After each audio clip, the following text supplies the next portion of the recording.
oxumaq istəmir. Uşaq deyir ki, niyə oxuyuram mən? Bu qərar doğru zamanda verilmədiyini biz düşünürük. Gecə gündüz dayanmadan övladım, həm biz də valideynlər hazırlaşırdıq. Hazırda bir qrup vətəndaş Elm və Təhsil Nazirliyinin qarşısına toplaşıb. Onlar lisey və gimnaziyaların 5 və 6-cı siniflərinə mərkəzləşmiş qaydada keçirilən imtahanın ləğvinə etiraz edirlər. Qeyd edim ki, ötən gün Təhsil İnstitutu lisey və gimnaziyaların yalnız 7-ci sinifinə qəbul elan ediblər. Bu da valideynlər arasında bir mənalı qarşılanmayıb.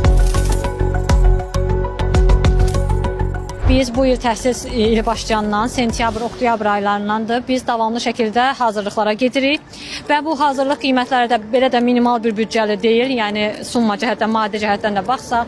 Bundan əlavə olaraq ilin yarısından bu yana hər ay ayda bir dəfə, 2 dəfə sınaq imtahanları keçirilir. Sınaq imtahanları da 12-15 azeyin arasıdır. Yəni bu da yenə minimal bir büdcə deyil və hər ay biz uşaqlarımızı sınağa göndərmişik. Bu sınaqlar da bəzi yerlərdə hətta Təhsil İnstitutu tərəfindən təşkil olunmuş sınaqlardır ki, uşaqlarımız orada iştirak ediblər. Bu qərar doğru zamanda verilmədiyini biz düşünürük. Çünki bizim övladlarımız bir ildir hazırlığa gedirlər və artıq qəbul imtahanına hardasa 20 gün deyək zaman qalıbdır. Çünki həmişə iyunun 15-i 20-si arası qəbul imtahanları həyata keçirilirdi və 20 gün qalmış bir zamanda bizə elan verilir. Heç bir səbəb olmadan sadəcə elan verilir ki, qəbul 4-cü sinifi bitirən, 5-ci sinifi bitirən və 7-ci sinifi bitirən uşaqlar üçün dayandırılır. Sadəcə 6-cı sinifi bitirən uşaqlar liseyə imtahan verib qəbul ola biləcəklər.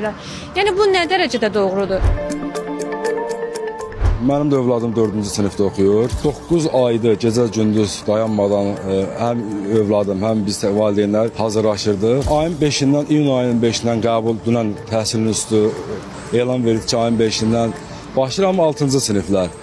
Yəni məncə bu qərar, məsələn, bu 4-cü sinifdə nəzərə alınmalıdır. Çünki bizim 9 aylıq əziyyətimiz, zəhmətimiz və üstəgələ bu qərarın bizə şamil olunmaması övladlarımıza yaşatdığı psixoloji sarsıntı.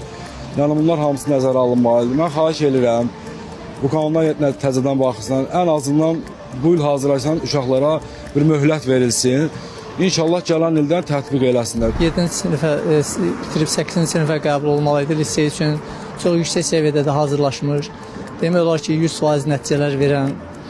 Bunlar da yəni hamısı maddiyyat məsələsi var, vaxt məsələsi var, stres məsələsi var. Çox xahiş eləyərdik ki, bu məsələyə aydınlıq gətirsinlər və kömək eləsinlər. Bu qərarlarını növbəti illər üçün saxlasınlar və bu illərin bu 10 ay, 9 ay çəkilmiş əziyyəti heç eləməsinlər. 4-cü sinifdə oxuyur qızım. Bu il liseyə qəbul üçün hazırlaşırdı. Mərkəzləşmiş lisey imtahanında iştirak eləmək istəyirdi. Özünün arzusu idi ki, özünün istədiyi bəzi liseylər var.